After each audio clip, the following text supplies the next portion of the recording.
नमस्कार दोस्तों, आप सबका स्वागत है चावला एजुकेशन ऐप पर। मेरा नाम है अशोक चावला।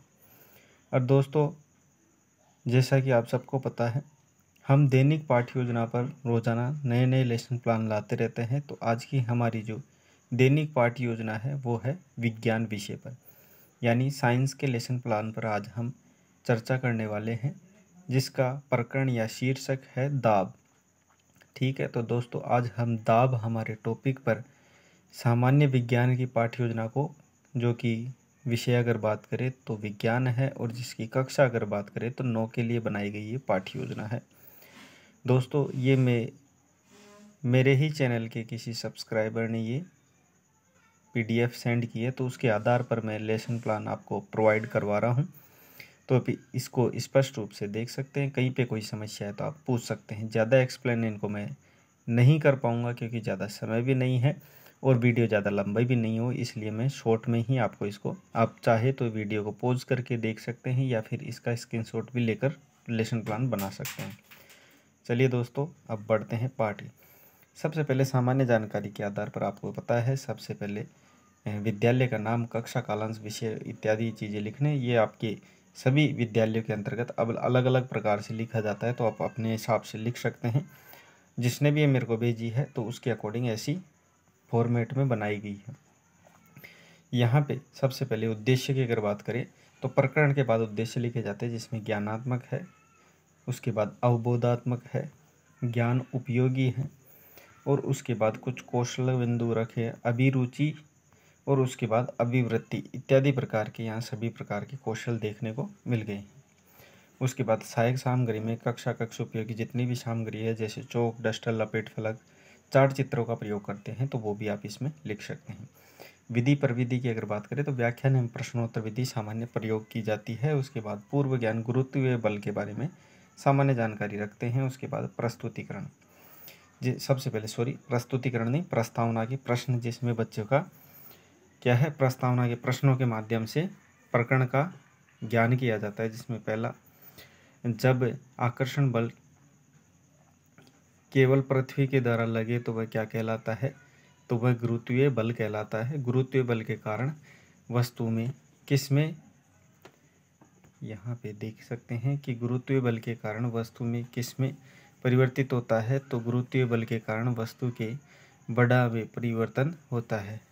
और उसके बाद देखिए तीसरा, वस्तु के वेग में परिवर्तन को क्या कहते हैं।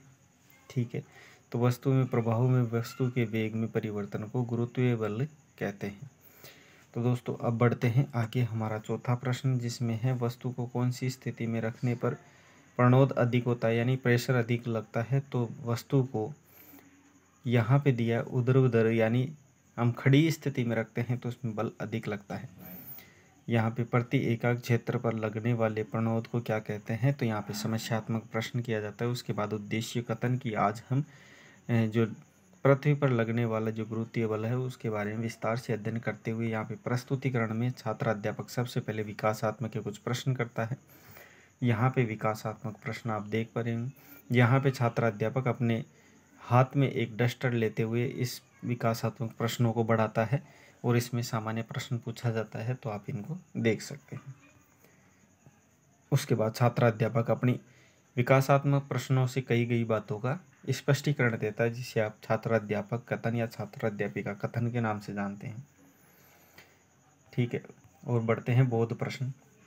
बोध प्रश्न छात्र अध्यापक बच्चों का ज्ञान जानने के लिए करता है। उसके बाद फिर दूसरा बिंदु उत्प्लावकता, इसमें क्या है, उसके बाद विकासात्मक प्रश्न करता है और उस विकासात्मक प्रश्नों के माध्यम से छात्र अध्यापक अपना कथन प्रस्तुत करता है।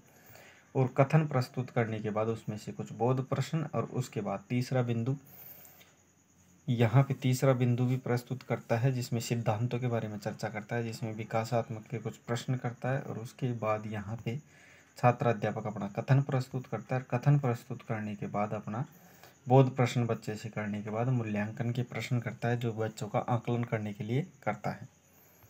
तो यहाँ पे सभी प्रकार के प्रश्न, जैसे अति लघुत्तरात्मक, लघुत्तरात्मक इत्यादि प्रकार के, और अंतिम रूप से गृह कार्य, जिसमें छात्र अध्यापक दाब व प्रणोद, उत्वक्रता तथा आक्रमित तेज इत्यादि सिद्धांतों को समझाने के लिए कहता है। तो दोस्तों ये थी हमारी दाब से संबंधित हमारी पाठ्य योजना, जो कि यहाँ होती है समाप्त। वीडियो ज़रूर अच्छा लगा होगा, तो आशा कर ऐसी रखते हैं। तो आप ज़रूर, और बाकी जिस बच्चे ने ये सेंड किया है उसके लिए भी आप ज़रूर कमेंट करके, ताकि आपके लिए मेरे साथ साथ आप भी इसमें सपोर्ट कर रहे हैं, तो उसी भाई जो भी भाई ने ये भेजी है उसको भी बहुत बहुत धन्यवाद। चलिए दोस्तों, मिलते हैं ऐसी नई पाठ्य योजना के साथ। अगर आपकी कोई स्पेशल कोई पाठ्य योजना की है डिमांड, तो आप ज़रूर आप मैसेज कर सकते हैं, चाहे व्हाट्सअप पे कर सकते हैं या फिर यूट्यूब पे कमेंट माध्यम से भी कर सकते हैं। चलिए मिलते हैं ऐसी नई पाठ्य योजना के साथ अगली वीडियो में। धन्यवाद।